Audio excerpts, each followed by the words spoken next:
कैसे हैं आप सभी? आई होप अच्छे होंगे, राइट। चलिए, मैं हूं प्रजापति चैनल पे आपसे जो स्वागत करती हूँ और आज मैं आपके लिए लेके एक्सरसाइज 6.5 का क्वेश्चन नंबर 17, जो कि इस एक्सरसाइज का लास्ट समय बच्चों। आज हमारी एक्सरसाइज भी कंप्लीट हो जाएगी, देन 6 चैप्टर भी फिनिश हो जाएगा और नेक्स्ट वीडियो मिलेंगे आपको चैप्टर 7 से रिलेटेड। ओके, तो चलिए समझते हैं इसे।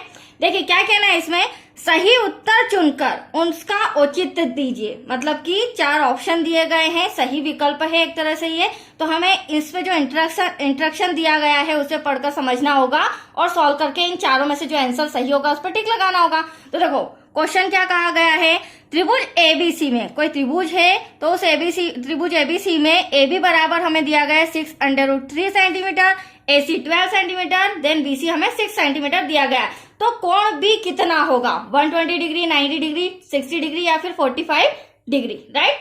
तो चलिए सबसे पहले हम मान लेते हैं, इसे समझकर चलते हैं कि चलो एक हमने राइट एंगल माना, ठीक है, समकोण त्रिभुज हमने बना लिया।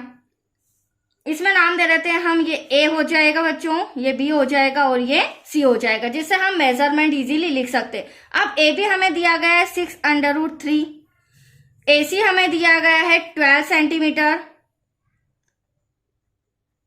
देन BC हमें दिया गया है 6 सेंटीमीटर, राइट। यहां तक कोई डाउट? तो मैंने BC यहां ले लिया, AB ये हो गया और AC ये। हाँ, दूसरी इंपॉर्टेंट बात आपको बता दूं, अगर ऐसे ना समझ में आए तो जो सबसे बड़ी भुजा होती है, मैंने आपको पहले भी समझाया है इस चैप्टर में कि 90 डिग्री के सामने वाली भुजा क्या होती है, कर्ण, और तीनों साइड्स में जो मेजरमेंट बड़ा होता है वो हमेशा कर्ण का आता है, राइट। क्योंकि हम ये मान के चल रहे हैं कि एटलीस्ट ये हमारा समकोण त्रिभुज है, हमने ये मान लिया, बट इसे सॉल्व करके हम देखते हैं कि सही में समकोण त्रिभुज है या नहीं। क्योंकि समकोण त्रिभुज होगा तो एटलीस्ट जो एंगल B है वो क्या होगा, 90 डिग्री का होगा।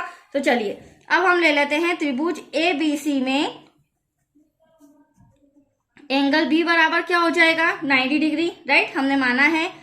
तो AC का वर्ग, क्योंकि एटलीस्ट हमें यहाँ पाइथागोरस प्रमेय का यूज करना होगा, जिससे हमें पता चल जाएगा कि हाँ ये दोनों बराबर है या नहीं। मतलब कि पाइथागोरस प्रमेय क्या कहती है, कर्ण का वर्ग अन्य दो भुजाओं के, मतलब कि लंब और आधार के वर्ग के योग के बराबर होना चाहिए। तो वही योग हम देख लेते हैं। तो कर्ण तो हो गया AC का वर्ग, यहाँ पर AB का वर्ग हो जाएगा जो कि लंब है, और आधार BC का वर्ग, तो इसके बराबर हमारा कर्ण आना चाहिए।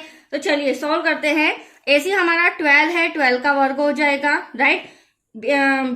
AB हमारा 6√3 है तो इसका वर्ग हो जाएगा, प्लस BC हमारा 6 है तो ये वर्ग हो जाएगा।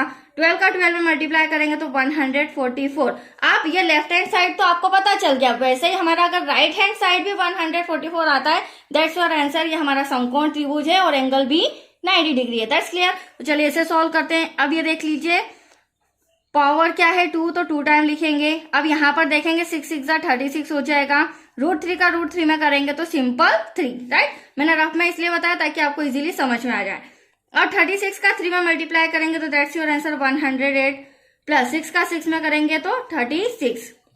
अब 144 इक्वल टू, इन दोनों को ऐड करें बच्चों तो आप देख सकते हैं 8 और 6 4, कैरी आया 1, 3 और 1 4, देन बचा हमारा 1। मतलब कि left hand side equals to right hand side.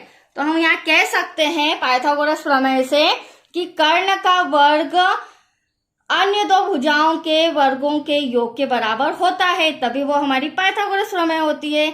और पाइथागोरस प्रमेय है तो हम कह सकते हैं कि एंगल B जो है ये हमारा 90 डिग्री का है और यह एक समकोण त्रिभुज है। तो यहाँ पर C पर मैं टिक लगा देती हूँ, दैट्स योर आंसर। तो आया आपको समझ में बच्चों, छोटा सा था, आज ये हमारा कंप्लीट हो चुका है और नेक्स्ट वीडियो आपको 7 चैप्टर से मिलेंगे। ओके, थैंक यू बच्चों।